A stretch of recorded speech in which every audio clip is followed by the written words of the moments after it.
आणि 30/8/1972च्या शासन निर्णयान्वये या राज्यातल्या सर्व शिक्षक कर्मचाऱ्यांना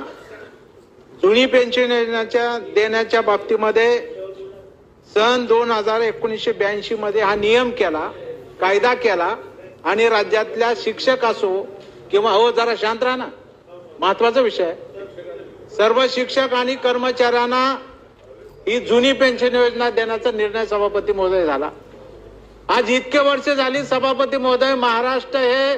देशामधलं प्रगतशील राज्य आहे आणि म्हणून या दृष्टिकोनातून सभापती महोदय या कर्मचाऱ्यांना ही जुनी पेन्शन फायद्याची आहे। परंतु शालेय शिक्षण विभागानं केंद्र शासनाच्या 2004च्या निर्णयानंतर उशिरानं प्रश्न विचारा 1 वर्ष सभापती महोदय, याचं गांभीर्य आपल्या पण आणि सभापती महोदय राज्यातल्या 26,000 शिक्षकांचे डोळे सभापती महोदय आपल्याकडे लागलेले आहे की आपण काय निर्णय देताय। सभापती महोदय डेव्हलप करतच नाही, जे उत्तर मंत्री महोदयांनी या ठिकाणी 3 पानाचं दिलेलं आहे त्यावरच मी बोलतोय। उत्तर सविस्तर दिलं मंत्री महोदय,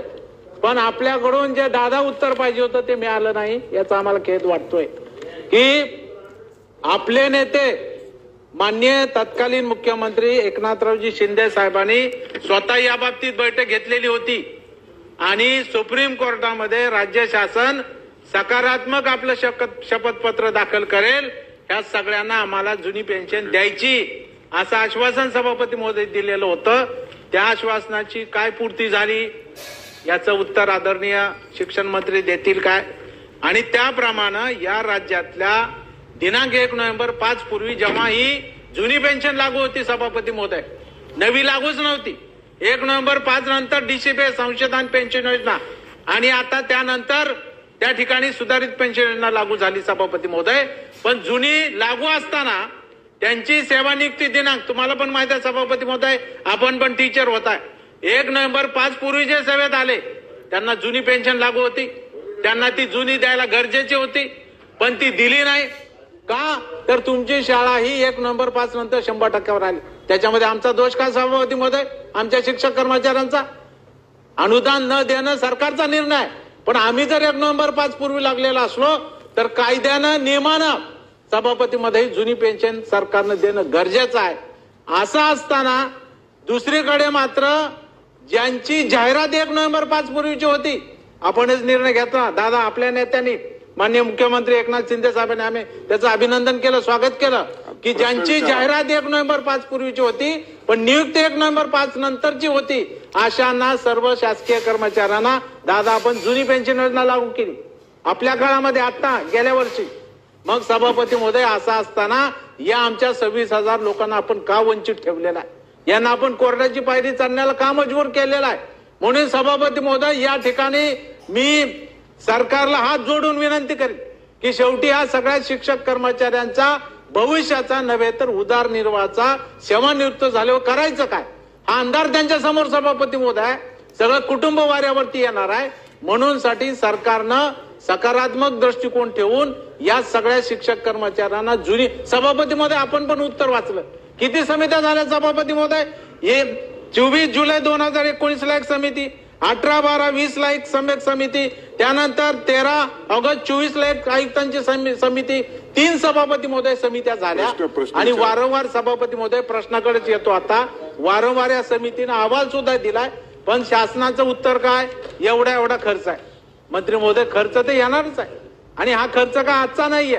हा आपला भार आपण गृहीत धरूनच त्यांना नोकरीमध्ये घेतलेला आहे। त्यामुळे मला असं वाटतं सभापती महोदय आपण सुद्धा याच्यामध्ये सिरियस लक्ष घालावं, पाहिजे तर ही लक्षवेधी राखून ठेवावी, परंतु माननीय अर्थमंत्री मुख्यमंत्री याच्यामध्ये उत्तर दिलं पाहिजे आणि या राज्यातल्या 26,000 शिक्षक कर्मचाऱ्यांच्या जीवनाशी त्यांच्या कुटुंबाशी निगडीत असलेला हा जो आमचा प्रश्न आहे तो सोडवला पाहिजे आणि म्हणून ह्या सगळ्या लोकांना सगळ्या शिक्षक कर्मचाऱ्यांना जुनी पेन्शन योजना देण्याच्या बाबतीमध्ये राज्य सरकार कधी निर्णय घेणार आणि सभापती महोदय यांचे जे जीपीएफ खाते असतात, आपलं पण जीपीएफ कटलं होतं, ही जी जीपीएफ खाती असतात ती काही लोकांची खाती चालू आहेत दादा, काही लोकांची खाती बंद नाहीत, प्रश्न विचारा, कटिंग बंद आहे, ती सगळ्यांना एकसारखा न्याय दिला पाहिजे, ती चालू करण्याच्या बाबतीत आपल्या स्तरावरून सूचना दिल्या जातील काय? हा माझा दुसरा प्रश्न सभापती महोदय।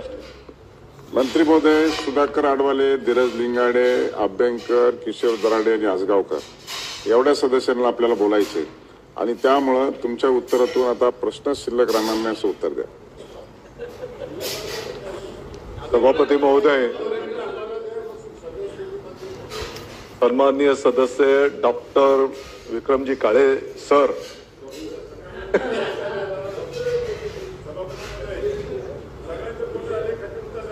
यांनी या संदर्भामध्ये जुनी पेन्शन योजनेच्या संदर्भामध्ये जो काही मुद्दा या ठिकाणी उपस्थित केलेला आहे, मला वाटतं की या प्रश्नाचं उत्तर त्यांना पण माहिती आहे आणि म्हणून सभापती महोदय, माननीय उच्च न्यायालयामध्ये जे जे मुद्दे आता आदरणीय काळे साहेबांनी ठेवले, हे सर्व मुद्दे आणि याच्या व्यतिरिक्त पण अनेक तज्ञांनी माननीय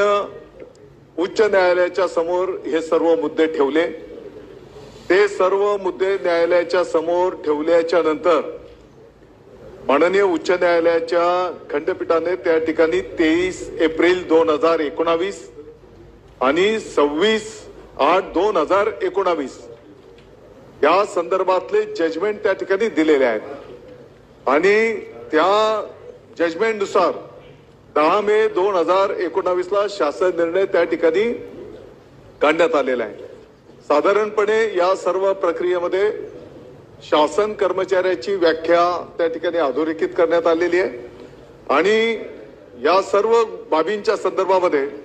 आता हा विषय माननीय सर्वोच्च न्यायालयामध्ये प्रलंबित आहे. आता या विषयाच्या संदर्भामध्ये माननीय उच्च न्यायालयाच्या आदेशाची जी काही भूमिका आहे, माननीय विधी व न्याय तसेच वित्त विभागाने हा प्रश्न म्हणजे जेव्हा हा विषय आम्ही त्यांच्याकडे नेला तर विधी व न्याय आणि वित्त विभागाने हा प्रश्न त्या ठिकाणी माननीय सर्वोच्च न्यायालयामध्ये प्रलंबित असल्याने कुठलाही निर्णय या संदर्भामध्ये आता करणं उचित होणार नाही अशा प्रकारची सूचना त्या ठिकाणी केलेली आहे. आणि पेन्शनच्या संदर्भामध्ये आपलं शासन असेल, केंद्र सरकार असेल, म्हणजे त्यांनी दुसराही पर्याय त्या ठिकाणी म्हणजे वाऱ्यावर न सोडता दुसराही पर्याय त्या ठिकाणी आपल्या या शिक्षक बांधवांच्यासाठी त्या ठिकाणी दिलेला आहे. आपण जे काही डीसीपीएस आणि एनपीएस खाते उघडण्याच्या संदर्भात सूचना या संदर्भात करण्यात आलेली आहे. अजूनही विनंती आहे की ज्या शिक्षकांनी खाते उघडले नसतील त्यांनी ते खाते उघडून घ्यावे अशी विनंती या चर्चेच्या माध्यमातून मी